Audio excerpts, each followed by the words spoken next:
Bagaimana jika burger favorit Anda tidak berasal dari daging hewan, tetapi rasanya mirip? Daging nabati adalah inovasi inovatif yang mengubah cara kita berpikir tentang makanan terbuat dari protein nabati yang kuat seperti kedelai, kacang polong, jamur, dan bahkan beras. Alternatif daging ini dibuat agar tampilannya dan rasanya seperti daging asli. Berkat teknologi canggih seperti ekstrusi suhu tinggi dan teknik meniru lemak, produsen kini dapat membuat burger, sosis, dan bakso yang begitu realistis, sehingga bahkan para pecinta daging pun akan tertipu. Dalam video hari ini, kita akan mengungkap bagaimana makanan revolusioner ini dibuat, dan mengapa ini mungkin menjadi masa depan daging. Daging nabati mengubah cara kita makan dan dampaknya luar biasa. Menurut sebuah penelitian dari Universitas Michigan, pembuatan daging nabati menghasilkan hingga 90% lebih sedikit gas rumah kaca daripada daging sapi. Ia juga menggunakan 99% lebih sedikit lahan, dan 90% lebih sedikit air. Hanya satu burger nabati dapat menghemat air sebanyak 51 kali mandi, dan itu tidak hanya baik untuk bumi, tetapi juga lebih baik untuk kesehatan Anda. Daging nabati biasanya memiliki lebih sedikit lemak jenuh, tidak mengandung kolesterol, dan kaya serat, hal-hal yang tidak dimiliki daging biasa. Perusahaan besar seperti Beyond Meat dan Impossible Food sekarang membuat produk berbasis tanaman yang terlihat dan terasa seperti daging asli, dan bagian terbaiknya, kebanyakan orang bahkan tidak dapat membedakannya. Jika berbicara soal daging nabati, kacang kedelai adalah yang paling utama. Sesungguhnya mereka kaya akan protein lengkap, mengandung 9 asam amino esensial yang dibutuhkan tubuh kita, sama seperti daging hewan. Itulah sebabnya kedelai menjadi salah satu bahan paling populer untuk membuat alternatif nabati.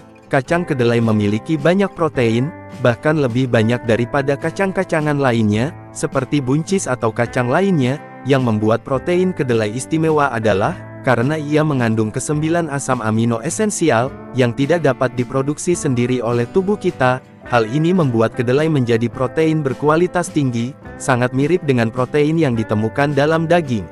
Daging kedelai dibuat dengan menggiling kacang kedelai menjadi bubuk halus, lalu mencampurnya dengan air, minyak sayur, dan rempah-rempah. Untuk membentuk campuran yang halus dan merata, campuran ini dimasukkan ke dalam ekstruder tempat ia ditekan dan dipanaskan pada suhu tinggi, menyebabkan protein kedelai mengembang dan memiliki tekstur seperti daging yang kenyal.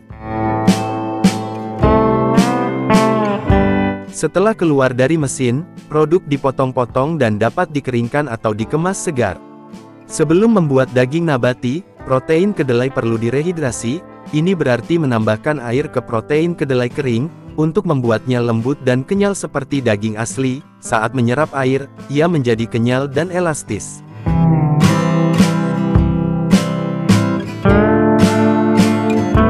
Dalam produksi daging nabati, salah satu mesin terpenting adalah extruder scrub. Mesin canggih ini mencampur dan memasak protein nabati, seperti protein kedelai atau kacang polong dalam suhu dan kelembaban tinggi. Di dalam protein diubah dan diregangkan menjadi tekstur seperti daging, yang terasa seperti ayam, sapi, atau makanan laut asli. Yang membuatnya lebih istimewa adalah pewarna pendingin yang lama, yang membentuk campuran lembut menjadi lapisan kenyal berserat, yang meniru otot daging asli.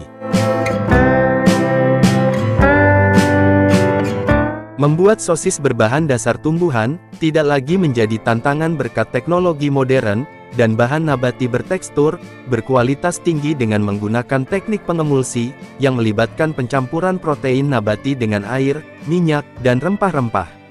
Produsen dapat menciptakan campuran yang halus, elastis, dan beraroma, yang sangat mirip sosis daging asli. Dalam beberapa tahun terakhir, sosis nabati telah menjadi salah satu kategori yang tumbuh paling cepat di pasar makanan vegetarian, dengan penjualan melebihi 120 juta pound.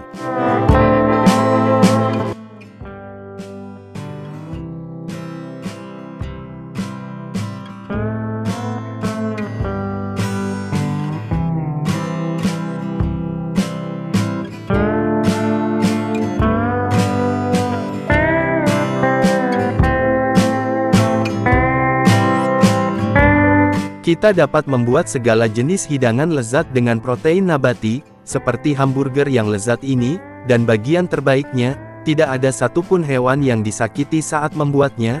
Roti lapis tersebut yang tampilannya, baunya, dan bahkan teksturnya seperti daging asli, padahal seluruhnya terbuat dari tumbuhan, biasanya protein kedelai, protein kacang polong, atau campuran keduanya. Pertama, protein nabati kering direhidrasi, dengan mencampurnya dengan air, sehingga menghasilkan tekstur yang lembut dan kenyal, mirip daging asli, kemudian dicampur dengan bahan-bahan seperti minyak sayur, untuk menambah kesegarannya, pengikat alami seperti tepung, kentang, atau metil selulosa untuk strukturnya, dan campuran bumbu-bumbu seperti bawang merah, bawang putih, lada hitam, paprika asap, dan bahkan kecap untuk menambah warna dan rasa.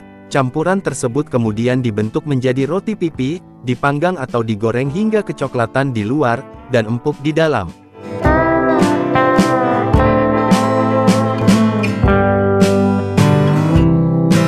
Saat ini, makanan nabati tidak hanya diperuntukkan bagi kaum vegetarian, mereka telah menjadi tren global yang dianut orang-orang dari semua lapisan masyarakat. Berkat teknologi modern, produk-produk berbasis tanaman kini diproduksi dalam skala industri, menggunakan jalur produksi yang canggih, dan kontrol kualitas, serta keamanan yang ketat. Contohnya nugget ayam nabati ini, kelihatannya hampir identik dengan aslinya bukan? Kenyataannya ini tidak menggunakan sedikit pun daging. Bagaimana menurut kalian tentang video ini? Apakah ada di daerah kalian yang memproduksi daging nabati?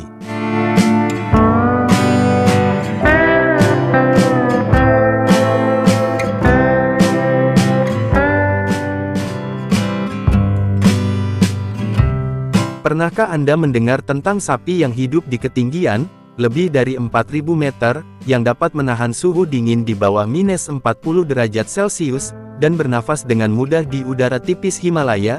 Itu adalah yak, mampu bertahan hidup di lingkungan alam yang keras, hewan yang telah dikaitkan dengan kehidupan nomaden Tibet, selama ribuan tahun. Yak tidak hanya istimewa karena kemampuan beradaptasinya yang luar biasa, tetapi juga merupakan sumber kehidupan yang komprehensif, dari susu, daging, hingga bulu, kulit, dan bahkan kotoran untuk dibakar.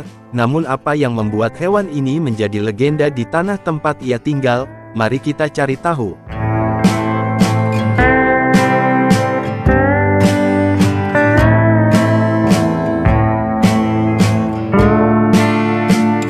Terletak di antara pegunungan mega Tibet dan Himalaya, yak berdiri sebagai simbol hidup alam yang liar dan keras, dengan bulunya yang tebal seperti jubah musim dingin abadi, tanduk melengkung yang kuat, dan perawakan yang besar. Yak bukan hanya makhluk aneh, tetapi juga bukti kemampuan luar biasa untuk bertahan hidup di lingkungan alam yang keras.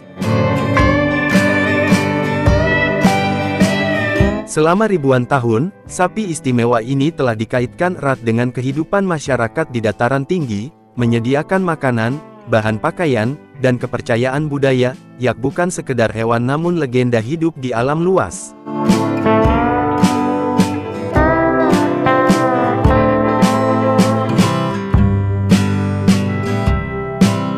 Matanya yang tersembunyi di balik bulu tebal, memancarkan pandangan tenang namun waspada. Dengan tubuh besar dan kekar, serta kuku yang kokoh, yak mewujudkan kekuatan daya tahan, dan keindahan misterius dari daratan bersalju. Orang-orang yang sering mengembalakannya secara alami dengan cara nomaden, membiarkan yak mencari makan rumput, lumut, dan tanaman liar. Mereka sangat kuat, tahan dingin, dan bebas penyakit. Di musim dingin petani sering menyimpan jerami untuk suplemen.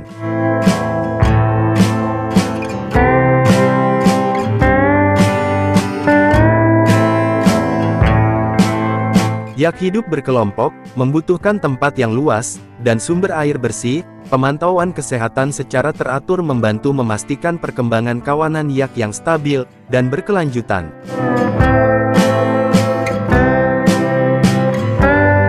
Pejantan mulai berkompetisi menunjukkan kekuatan untuk menarik perhatian betina, dengan mengaum, menggosokkan tanduk, dan berkelahi.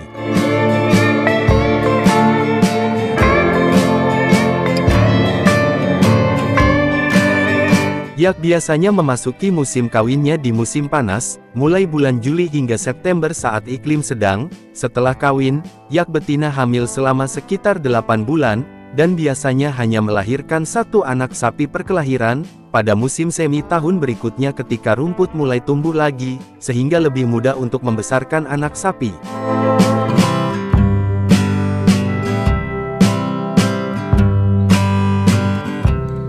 Memerah susu yak merupakan tugas sehari-hari, biasanya pada pagi hari dan sore hari. Petani memerah susu sapi secara langsung dengan tangan, sambil memegang erat anak sapi tersebut, untuk merangsang induk yak agar memproduksi susu. Susu yak tidak sebanyak susu sapi perah biasa, tetapi sangat bergizi, berlemak, dan harum.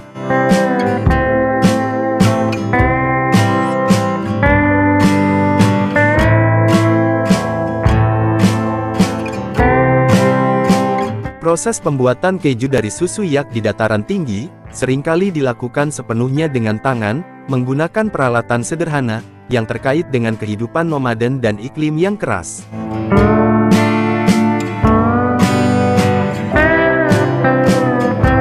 Setelah diperah susu dihangatkan perlahan dalam panci besar, kemudian ragi alami dari perut hewan muda, atau air asam ditambahkan untuk merangsang koagulasi. Campuran tersebut diaduk dan didiamkan selama beberapa jam hingga membentuk kur. Setelah susu menggumpal, pekerja akan menggunakan pisau bambu atau kayu, untuk memotong dadu menjadi potongan-potongan kecil, yang memisahkan serum atau air susu. Campuran tersebut kemudian dituang ke dalam kantung kain tebal, atau keranjang bambu, dan dibiarkan mengalir selama berjam-jam, terkadang hingga sehari untuk memeras semua airnya.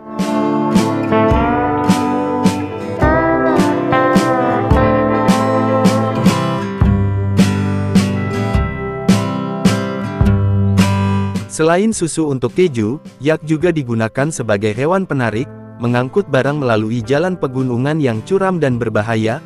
Berkat badannya yang kuat, dan kakinya yang kokoh, mereka membantu orang-orang di dataran tinggi bergerak, dan hidup dengan nyaman di medan dan kondisi iklim yang keras.